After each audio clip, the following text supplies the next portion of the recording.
It's the stuff to serve them if you're out to impress. That extra special tipple for extra special occasions. Champagne is the king of sparkling wines. But transforming a humble bunch of grapes into something that can fetch $1,000 a bottle takes a good nose and some centuries-old winemaking wizardry. So, how do they do it?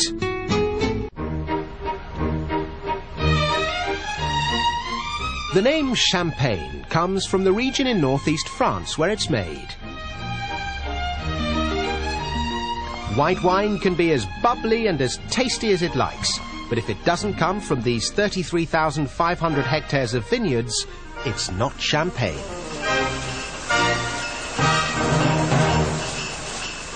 "245 million years ago, this was the floor of a prehistoric sea. Now the fossilized remains of millions of ancient sea creatures have turned to chalk, providing the perfect growing conditions for grapes, retaining just the right amount of water so the vines don't dry out. The soil is classified according to the quality of grapes it produces.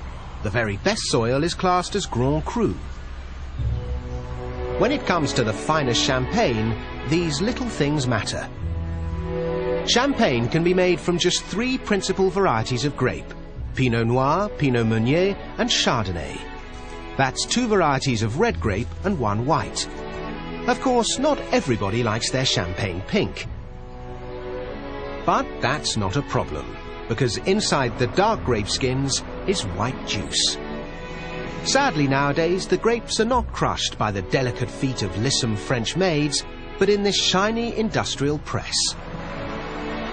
The machine gently and quickly squashes the grapes so they don't take on the colour of the skins.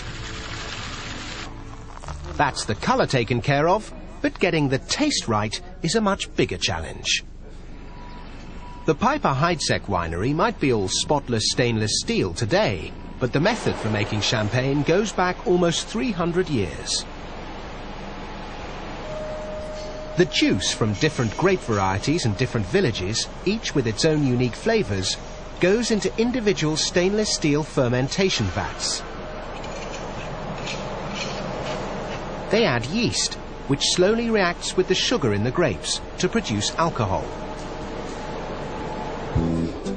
But fine champagne isn't the product of just one batch of grapes. It's a carefully crafted blend of flavours from different crus that produces a distinctive house champagne taste.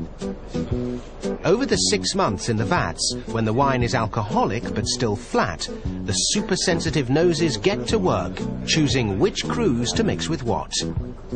Alexandra Rendell explains.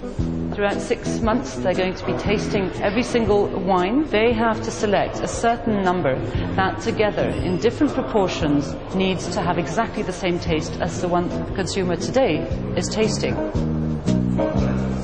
You might not be able to tell a Bollinger from a Budweiser, but these guys can tell you what colour socks the farmer was wearing. Delightful. Once the noses have made their choice, the various crus are mixed in exactly the right proportion.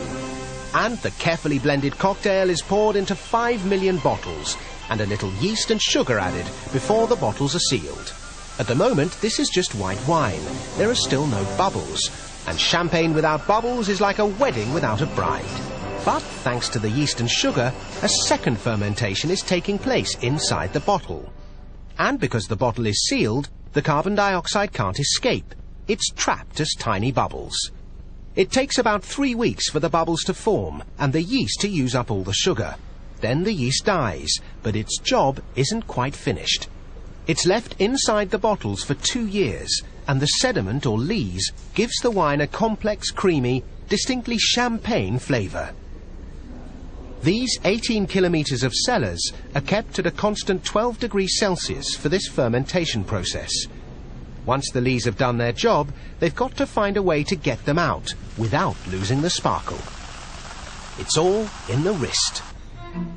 Every day, a team of men known as the Riddlers perform a bizarre ritual. They delicately rotate 30,000 bottles 1/8 of a turn, gradually tipping it further and further upside down. This laborious process entices the lees into the neck of the bottle.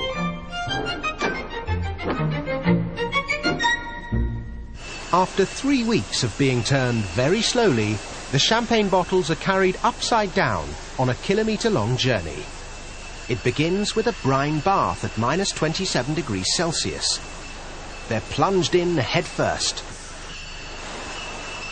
The contents of the bottleneck promptly freeze, trapping the lees. Then they take off the crown cap, and the pressure from the fizzy carbon dioxide inside forces out the frozen lees, leaving behind crystal clear, bubbling champagne. But the bubbles that have taken 2 years to brew are escaping. So the bottles are swiftly corked and wired down to hold them in place.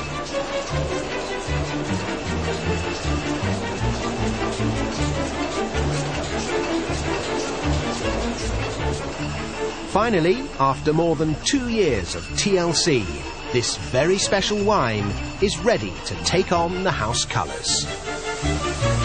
All we need now is an excuse to pop the cork.